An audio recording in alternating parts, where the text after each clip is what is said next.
These appearances are, however, without exception, only nebulous and holographic pictures, which are not able to exhibit actual contours.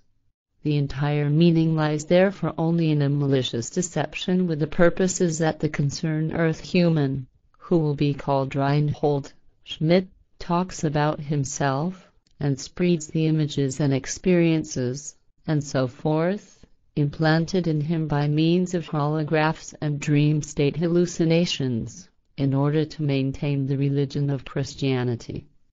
Thereby such an earth human will become an unconscious deceiver of himself and of all those who believe his explanations. Indeed, he does not know that he has never been in these pyramids with a spaceship and the counterfeit utensils, or that it has all only been implanted in him as reality, through trickery, and that he has never flown in a spaceship any more than has another earth human, George Adamski, who presently deceitfully makes an effort in America to work himself up from hot dog vendor to being famous worldwide as the father of ufology, as the investigations into our spaceships will already soon be officially called. Certainly, with him, the difference is that he carries out various deceitful manipulations quite consciously, as, for example, through the production of fake photos from spaceship models, and through the manipulation of humans with his extraordinarily high power of suggestion, through which he, like the malicious beings in the pyramids of Giza, tricks humans with unreal and non-existent things.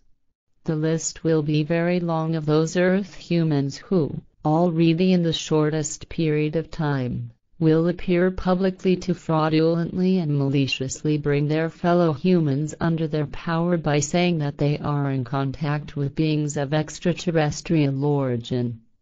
There will be many among them who will do this as a result of delusion or for religious and profit-driven reasons, while others will be partially steered by the malevolent life forms in the pyramids. In order to make these fraudulent assertions appear more believable, they will even go so far as letting it be spread that the extraterrestrial intelligences are very interested in the terrestrial Christian religion, and, in this regard, will very gladly be taught by the earth human. The first weighty steps in this direction have already been undertaken in order to spread this new false teaching and thereby to make the evil soil of religion, which is increasingly retreating into the background, more fertile again. Everything is intended to appear as if the extraterrestrial life forms, up to now, in the religious regard, have been misguided and are ignorant, and that now they will find the great salvation on the earth and will carry it out into space.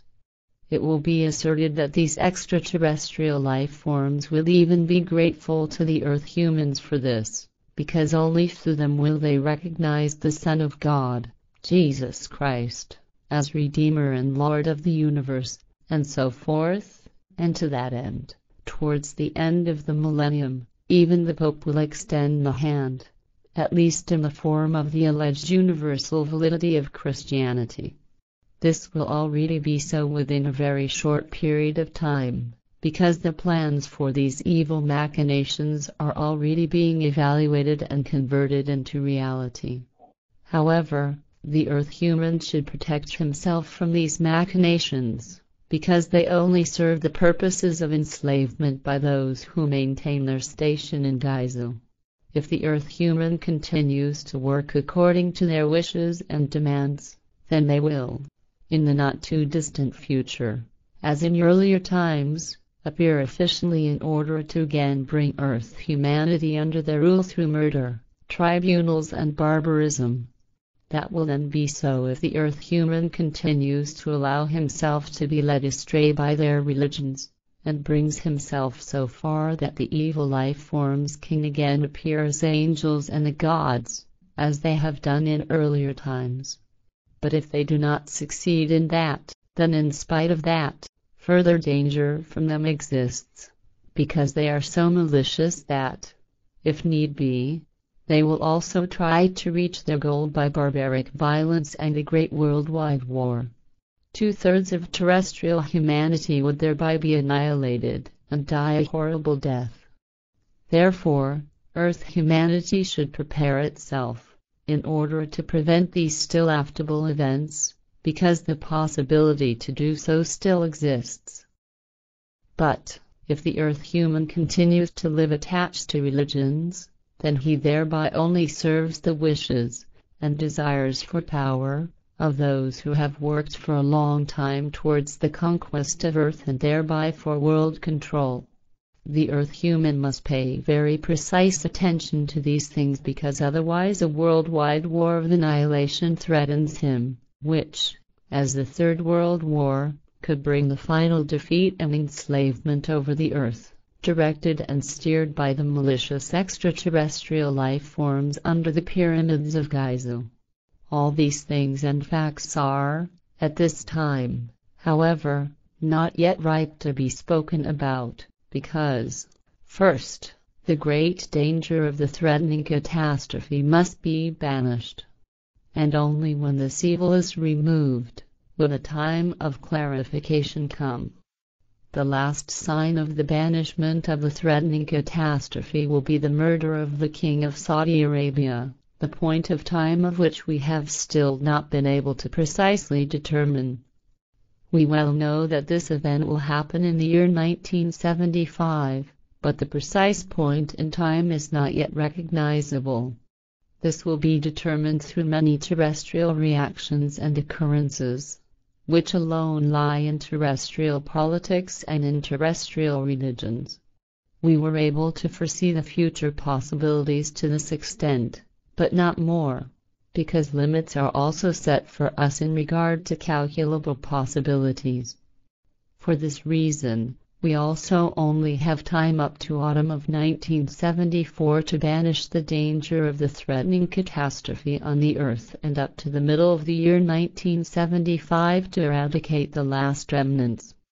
But the battle will be very great and difficult, because the evil life forms deliver enormous intrigues to us, and they drive Earth humans into religious, sectarian fanaticism. Therefore, many new religious sects will come into being during the course of the next decades and begin to grow like malicious weeds, and also demand many dead. Ufology, already mentioned, which actually is supposed to serve in the spreading of truth, will likewise be pressed in the direction of sectarianism and will gain worldwide significance in this regard. Like the religions themselves, ufology will become a religious means of power for the malicious extraterrestrial intelligences and, however, also a field of activity of deceitful and delusionally sick, alleged contact persons. And in the year 1975 it will first be so far along that the study community, DUST, which will be widely known up to that time, and which concerns itself with matters regarding extraterrestrial space vehicles and with extraterrestrial life forms, and for the first time in October 1956 will produce a newspaper, can be given the first pointer to their unreal direction. Through this study community, on the European continent in the country you call Germany, various persons will be known up to that time who allegedly have contacts with extraterrestrial life forms.